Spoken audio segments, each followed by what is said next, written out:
Welcome to your last language video of the week this week. Let's go ahead and get started. For reference, remember that the yellow highlighted sheets are the ones we are going to go over in the video and have our concepts on them. You may create notes from this sheet, or you can print this out and write your own notes.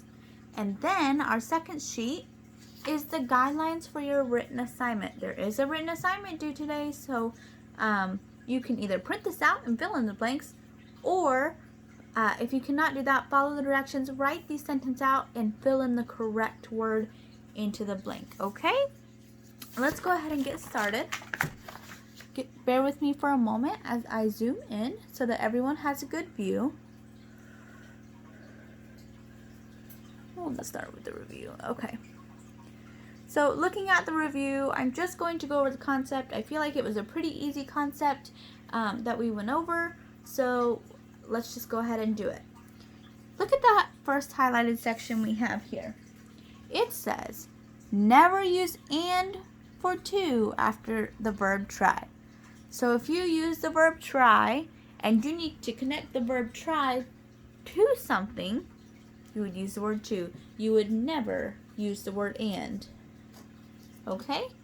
An example sentence might be, an incorrect example sentence might be, try and remember my birthday. That is incorrect. Do not use the word and after try to connect the verb try to something. If you need to connect the verb try to something, always use the word to. Let's read this example sentence down here. Try to remember my birthday. That example sentence is correct. Okay, we moved that pretty quickly, so now we have time to just focus on our new concept today. This is a highly misused concept. I myself have noticed myself every once in a while misusing this concept, and I hear it from my students frequently, or at least I did while we were in school. So let's just jump right in and go over it. Wait on versus wait for. Wait on means to serve, like a waiter or a waitress when you're in a restaurant. Wait on means to serve. Well, how would you use this in a sentence? So let's look here. Dad waited on Mom when she was sick in bed. So Dad served Mom while she was sick in bed and could not serve herself.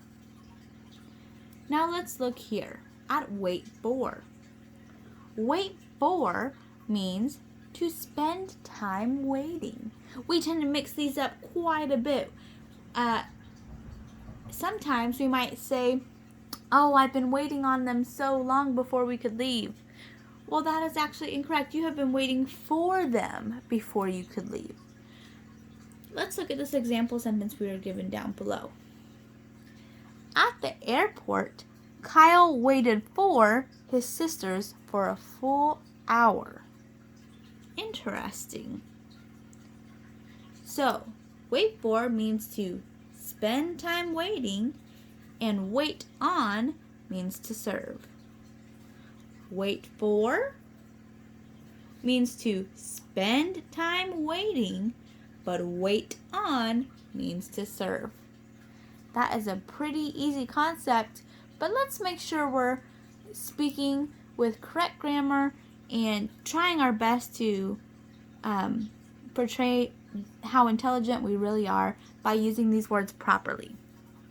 Let's go ahead and move to our written assignment for today.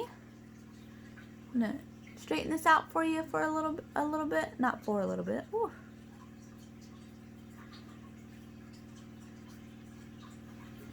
It's taking a little longer than I hoped. Okay, I hope everyone can see well. I think that's the best we're gonna get for right now. Let's go ahead and read the directions. It says practice. Rewrite the following sentences on a sheet of notebook paper. Replace the blank with the correct form of wait on or wait for. What did we say wait on meant? let's just give ourselves a little note here. Wait on means to serve. Okay, and what did we say wait for meant? Wait for, we said, meant to spend time waiting. Right? So we have those little notes for us down here at the bottom. Recognizing those notes, let's go ahead and do number 1. Number 1 says, you don't have to blank me hand and foot, you know. What do you think would go here? You don't have to serve me hand and foot, you know?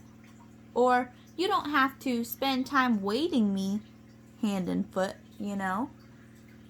Well, to me, I would say it would be wait on, because it doesn't make sense if you use wait for. Let's try that again, just so we can verify that this would not make sense. You don't have to spend time waiting me. Wouldn't that say waiting for me hand and foot? That does not make sense. So I would put wait on in the blank. All right, it's your turn. If you have the ability to print this sheet and fill in the blanks, you're welcome to. If you do not, please write these sentences on a blank sheet of paper and fill in the blank with the correct word. Thanks so much for listening, guys, and have a great weekend.